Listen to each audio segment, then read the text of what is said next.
ये निवेश करेंगे और एक बार इनका पोर्टफोलियो देख लेते हैं कौन कौन से फंड्स इनके पोर्टफोलियो में यहाँ पर शामिल हैं। तो क्वांट का फ्लेक्सी कैप फंड यहाँ पर 10,000 रुपये की एसआईपी इसमें चल रही है। निपॉन इंडिया का मल्टी एसेट फंड 5,000 रुपये की एसआईपी। इसके अलावा है मोतीलाल ओसवाल का मिड कैप फंड 5,000 रुपये की एसआईपी इसमें चल रही है। ईडलवाइज का एक और मिड कैप फंड 5,000 रुपये की एसआईपी। क्वांट का स्मॉल कैप फंड 5,000 रुपये की एसआईपी। निपॉन इंडिया का एक और स्मॉल कैप फंड 5,000 रुपये की एसआईपी। ओके, तीसरे तीन यानी कि स्मॉल कैप फंड्स में निवेश कर रहे हैं, 2 मिड कैप में निवेश कर रहे हैं, एक मल्टी कैप है और एक फ्लेक्सी कैप फंड है। सिद्धार्थ सर, कैसा लग रहा है इनका फंड? शशि जी के पोर्टफोलियो देखने से पहले मैं बताना चाहूंगा कि मैं जो भी इंफॉर्मेशन दे रहा हूँ that is only for your educative purpose, और आप अपने फाइनेंशियल एडवाइजर से डेफिनेटली डिस्कस करें for your wealth management and for your portfolio analysis. मैं अब शशि जी को ये चीज बताना चाह रहा हूँ कि आपका जो पोर्टफोलियोज है वो काफी एक एग्रेसिव पोर्टफोलियो के अंदर आएगा, बिकॉज आपके पास जो है फ्लेक्सी कैप 10,000, आपके पास मल्टी कैप्स भी हैं 5,000। Sir sorry to disturb you, Shashi ji शायद फोन पर भी यहाँ पर आ गए हैं, एक बार उनको भी यहाँ पर वेलकम कर लेते हैं। शशि सर, कैसे हैं आप? ठीक ठाक है सर। सर, पोर्टफोलियो आपका ऑलमोस्ट डिस्कस हो गया, एक बार सवाल पूछ लीजिए आप। जी जी, ये हमारा पोर्टफोलियो का रिव्यू कराना था कि पोर्टफोलियो सही है कि कुछ बदलाव करने की जरूरत है। ठीक है सर, 19 साल तक आप यहाँ पर निवेश करेंगे और कितना टारगेट लेके चल रहे हैं? ऑलमोस्ट 10 करोड़ 9 से 10 करोड़ रुपए 19 साल में लेके चल रहे हैं और आप 40,000 रुपए महीने की यहाँ पर एसआईपी चल रही है यहाँ पर। ठीक है, ओके। हाँ, पहले के भी 57 लाख है। अच्छा, जो अभी टोटल कॉर्पस आपका तैयार हुआ है वो 67 लाख का तैयार हो गया, राइट? हाँ हाँ। ओके सर, कितने साल हो गए वैसे? 4 साल? हाँ, पिछले 4 साल से। ठीक है। सिद्धार्थ सर, प्लीज मार्गदर्शन कर लें। चीजों को एक क्वालिटेटिव तरीके से मैं आपको सजेशन देना चाहता हूँ और एक क्वांटिटेटिव तरीके से, जिस तरीके से आपके पास एक मल्टी कैप, एक फ्लेक्सी कैप, 2 मिड कैप और 3 स्मॉल कैप्स है। मैं चाहूंगा कि आप स्मॉल कैप्स की जो मात्रा है आप 3 से उसको 2 या 1 कर सकते हैं, बिकॉज ओवरली डाइवर्सिफाई भी जब आप पोर्टफोलियोज करते हैं वो भी एक प्रॉब्लम क्रिएट करते हैं इन टर्म्स ऑफ योर आपके returns, in terms of your risk analysis, and also at the same time in terms of proper understanding. So Shashi ji, point number 1, आप अपने स्मॉल कैप्स में 2 या 1 small cap, 2 mid caps, 1 multi और 1 flexi रख सकते हैं। Over a period of time it is generally expected कि अगर इन्वेस्टर का जो टाइम होराइजन है वो लंबा है, so in that case mid and small caps makes more sense, because उनके साथ एक रिस्क एसोसिएटेड फैक्टर तो होता है, but at the same time उनके जो रिटर्न्स होते हैं वो भी एक प्रीमियम लेवल पर ट्रेड करते हैं with flexi caps and multi caps. So Shashi ji, मैं आपके पोर्टफोलियोज को जिस तरीके से एनालाइज कर पा रहा हूं, अगर मैं 12% से भी, जो कि एक रोलिंग रिटर्न्स है मार्केट्स के, मैं अगर देखूं and this money is invested for let's say 19 years of for 19 next 19 years, 40,000 से अगर आपकी एसआईपी जा रही है तो आप ऑलमोस्ट 3.23 करोड़ का एक कॉर्पस है जो पूरा आप डेवलप कर सकते हैं। अदर देन द फैक्ट कि आपके पास एक मैं मान के चल रहा हूं कि आपके पास एक 60 लाख का एक लमसम भी है जो आप अगेन एक 19 इयर्स के लिए चलाना चाहेंगे। मैं 12% से उस लमसम को भी इंक्रीज करूंगा। अगर मैं एक्सपेक्ट करूं तो वो भी 5.16 करोड़ के आसपास का एक टोटल अमाउंट है, तो आपके पास ऑलमोस्ट 8 करोड़ के आसपास का एक पूरा एक जमा राशि डेवलप हो जाएगी, विच यू कैन यूज जब भी आपको उसकी जरूरत हो। Now second thing which I would say is that कि जब भी आपको शशि जी अपने पोर्टफोलियोज को टॉप अप करना हो या आपको अपने एडिशनल फंड्स ऐड करना हो, तो आप मल्टी कैप या फ्लेक्सी कैप भी अपने पोर्टफोलियोज में चूज कर सकते हैं, बिकॉज स्टेबिलिटी भी पोर्टफोलियो का बहुत इंपॉर्टेंट कंसर्न होता है।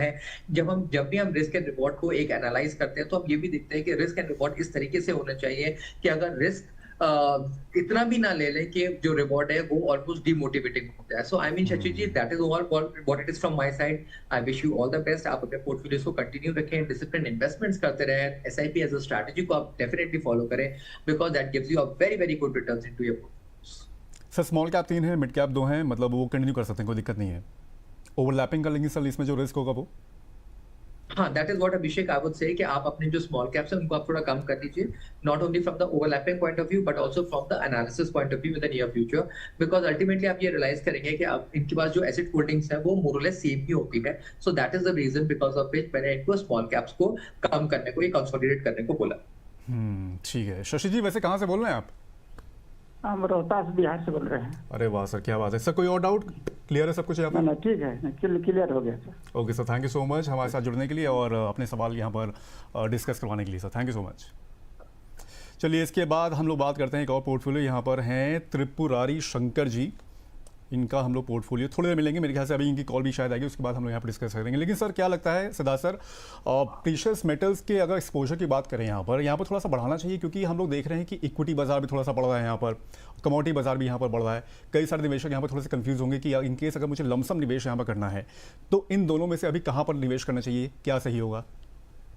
अभिषेक, I think there is an important thing जो मैं बोलना चाहूंगा, वो ये, जब भी आप इन्वेस्टमेंट्स करते हैं ना, आप कभी लॉन्ग टर्म पर्सपेक्टिव से करते हैं और आप ये नहीं देख सकते कि माइक्रो पर्सपेक्टिव्स या फंडामेंटल्स किस तरीके से मूव कर रहे हैं। सो इन दैट केस आपके पास एक जो बेसिक फिलॉसफी जो आपको ध्यान रखना चाहिए वो है एसेट एलोकेशन।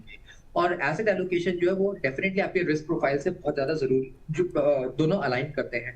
लेट्स से अगर आपकी एज 60 इयर्स है, एट द सेम टाइम अगर आप रिस्क एवर्स है, तो इन दैट केस आप अपने इक्विटी का एक्सपोजर इतना रख ही नहीं सकते हैं, आपको डेट का भी एक्सपोजर थोड़ा ज्यादा रखना पड़ता है। And eight the same time जो गोल्ड है वो 10 से 15% भी अगर आपके पोर्टफोलियो का एक एवरेज कॉम्पोजिशन का पार्ट है, so that is considered to be good enough to expose.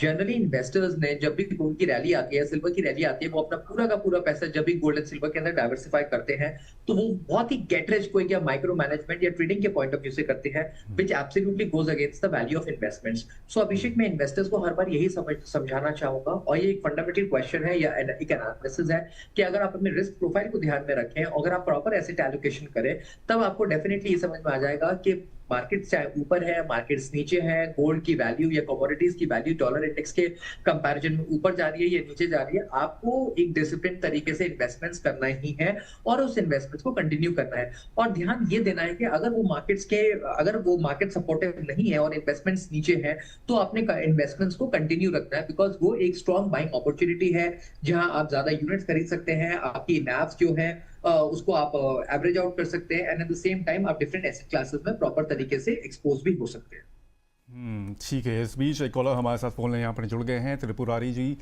Sir आपका बहुत बहुत स्वागत है। शंकर जी। हाँ, धन्यवाद। सर कहाँ से बोल रहे हैं? मैं बलिया से बोल रहा हूँ। बलिया यूपी से ही? हाँ, बलिया यूपी से। सर कैसा मौसम है वहाँ पर, क्योंकि यहाँ तो बारिश हो रही है, और मेरे ख्याल से यूपी उस साइड भी शायद थोड़े से यहाँ पे बादल हुआ है, बारिश सुबह हुई थी, लेकिन अभी धूप निकली हुई है। अभी धूप निकली हुई है, चलिए ठीक है। सर आपका पोर्टफोलियो हम लोग को यहाँ पर मिल गया है, एक बार सवाल पूछ लिए, उसके बाद पोर्टफोलियो आपके फंड्स यहाँ पर हम लोग डिस्कस करते हैं। जी जी जी, सवाल सर पूछ लीजिए, क्या क्या है फंड्स आपके आ गए हैं? जी सवाल पूछ लीजिए सर। फंड्स आपके आ गए हैं, एसबीआई का, Parag Parikh flexi cap, DSP small cap, इन सब में आप निवेश कर रहे हैं। सवाल क्या है आपका? मुझे रिगार्डिंग स्मॉल कैप से थोड़ा गाइडेंस चाहिए आपका, कि क्या स्मॉल कैप में जो मेरे एक्सपोजर है सही है क्या? अच्छा, स्मॉल कैप में एक्सपोजर के बारे में पूछना चाह रहे हैं। प्लस सर क्या आप कितना पैसा जुटाना चाह रहे हैं, मतलब इस फंड के जरिए, इस पोर्टफोलियो के जरिए? इस पोर्टफोलियो मैंने लिखा तो था उसमें लगभग 5 CR के आसपास। ओके ठीक है, 5 करोड़ रुपए आप जुटाना चाह रहे हैं, 15 साल के तक निवेश करेंगे आप, राइट? जी ठीक है। एसबीआई स्मॉल कैप फंड में 5,000 रुपए की एसआईपी चल रही है, पराग पारिक फ्लेक्सी कैप में 5,000 रुपए एसआईपी, डीएसपी का स्मॉल कैप फंड 2,500 रुपए की एसआईपी इसमें चल रही है, आईसीआईसीआई प्रूडेंशियल का लार्ज कैप फंड 5,000 रुपए, इसके बाद है एक्सिस का मल्टी कैप फंड 5,000 रुपए की एसआईपी इसमें चल रही है, निपॉन निफ्टी का 500 मोमेंटम 50 इंडेक्स फंड 2,000 रुपए की एसआईपी, इसके बाद है निपॉन का मल्टी एसेट फंड 3,000 रुपए की एसआईपी इसमें चल रहे हैं। कुल 27,500 रुपए आप महीने के यहाँ पर निवेश कर रहे हैं, और 2012 से, यानी कि लॉन्ग टर्म इन्वेस्टमेंट तो आपका ऑलरेडी यहाँ पर है ही, और इसके अलावा आप सर कितने साल तक वैसे निवेश करेंगे? 15 साल तक आपने बताया, राइट? जी, 15 साल तक निवेश करेंगे। हाँ, अभी और जी, और 14 साल लगभग आपको यहाँ पर हो गए निवेश किए हुए। जी जी ठीक है। सिद्धार्थ सर एक बार इनके फंड्स देख लीजिए कैसे हैं। त्रिपुरारी जी का जो मेजर क्वेश्चन है, मुझे लगता है वो स्मॉल कैप से अगर रिलेटेड है, तो मुझे लगता है कि अगर 15% साल के अगर एक टेन्योर से अगर वो स्मॉल कैप्स के अंदर इन्वेस्ट कर रहे हैं, सो that is a good way. I mean उससे इतना ज्यादा फर्क ये नहीं कर पड़ता कि आपके पास स्मॉल कैप्स में कौन कौन से स्मॉल कैप्स हैं, but yes, staying invested in small caps also matters to a great extent.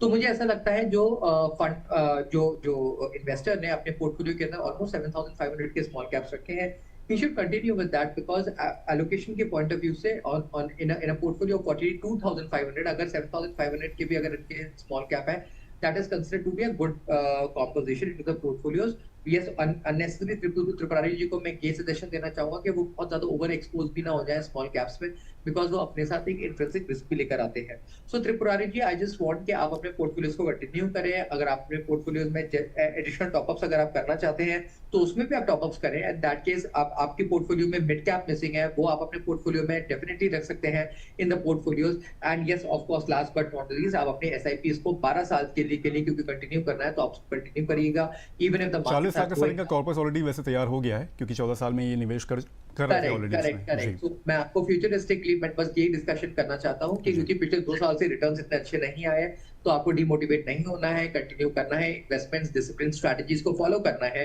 और अपने आप को किसी भी एसेट क्लास में बहुत ज्यादा ओवर एक्सपोज नहीं करना है। अगर उसमें बुल फेज हो या bullish phase, it doesn't matter, investment should always be done from the long term perspective. ठीक है त्रिपुरारी जी, कोई और सवाल? जी, मतलब जो मेरा पोर्टफोलियो क्या बैलेंस है, डाइवर्सिफाई है या कुछ अभी इसमें कुछ चीजों की मतलब कोई एसेट क्लास छूट रहा है या कुछ इस तरह का? सिद्धार्थ सर, वैसे क्या इनका पोर्टफोलियो ओवरऑल अगर देखा जाए तो ठीक है? कुछ कोई इम्पोर्टेंट? जी हाँ जी। ओके, ओवरऑल पोर्टफोलियो अगर मैं देखूं तो आपके पास लार्ज कैप्स भी हैं, आपके पास फ्लेक्सी कैप भी है, स्मॉल कैप भी है, मिड कैप के बारे में मैंने आपको बता दिया, ये इंडेक्स फंड है। मैं ये चाहूंगा कि आपके पास जो एक मल्टी एसेट फंड्स हैं जो कि जिसमें आपकी ऑलरेडी 3000 रुपए की एसआईपी जा रही है, आप इसको गोल्ड के से भी कॉम्पनसेट कर सकते हैं, because in a longer duration of time gold will also give you good returns in the portfolios. Therefore क्योंकि मल्टी एसेट फंड्स मोर और लेस एक एवरेजिंग के लिए बहुत स्टेबल फंड है। So in that case you know SIPs के point of view से volatilities को बहुत अच्छी तरीके से कैप्चर नहीं कर पाते हैं, तो आप अपने एक पोर्टफोलियो के अंदर गोल्ड फंड भी रख सकते हैं, which can be a good buying opportunity for you as well. ठीक है, तो ये निकल गया। मतलब सर मल्टी एसेट फंड की जगह यहाँ पर गोल्ड का फंड यहाँ पर या फिर ईटीएफ के जरिए या फिर फंड के जरिए निवेश करें, वो ज़्यादा बेहतर होगा, राइट? करेक्ट। ओके ठीक है, ये निकल कर आती है त्रिपुरारी जी के यहाँ पर पोर्टफोलियो के लिए। लेकिन सर मल्टी एसेट फंड की भी अपनी एक वैल्यू है, जैसे कि कई सारे लोग होते हैं जो कि इक्विटी में सोचते हैं कि हम लोग को ज़्यादा आइडिया नहीं है या फिर गोल्ड में ज़्यादा आइडिया नहीं है, तो मल्टी एसेट फंड में हम लोग यहाँ पर निवेश करना चाहें तो ज़्यादा मुफीद होगा इन केस अगर आगे के लिहाज से देखा जाए। ऐसे इन्वेस्टर्स के लिए सर क्या लगता है कि मतलब इट्स बेटर कि प्योर इक्विटी और प्योर गोल्ड में निवेश करें या फिर मल्टी एसेट फंड्स? अभिषेक, बहुत इंपॉर्टेंट क्वेश्चन है। अगर किसी भी इन्वेस्टर्स को from the SWP point of view अगर कोई फंड लेना है तो मुझे लगता है मल्टी एसेट फंड एक अच्छी एसेट क्लास है, बिकॉज उसके अंदर गोल्ड, उसके अंदर सिल्वर, उसके अंदर इक्विटी, उसके अंदर डेट, सारे कॉम्पोजिशंस होते हैं इन रिक्विजिट रेशियो जो उनके पोर्टफोलियोज को काफी स्ट्रिक्ट बनाते हैं। बट यस ऑफ कोर्स, अगर आपके पोर्टफोलियो में एसआईपीज के माध्यम से आप कर रहे हैं, जहाँ पे एसआईपीज का जो बेसिक फिलॉसफी या एक जो जेनेसिस है वो यही है कि एक रूपी कॉस्ट एवरेजिंग तरीके से आपको एक बेटर एनालिसिस मिल जाती है, तो मुझे ऐसा लगता है कि जो वॉलेटाइल एसेट क्लासेस है जैसे एसआईपी, जैसे स्मॉल कैप्स हो गए, मिड कैप्स हो गए, गोल्ड हो गया, सिल्वर हो गया, वो आपको बेहतरीन तरीके से रिटर्न देंगे through an SIP mode विज़ a multi asset. ठीक है, तो ये निकल कर आती है मल्टी एसेट फंड्स को लेकर भी, क्योंकि उसकी भी अपनी एक यहाँ पर अलग वैल्यू है।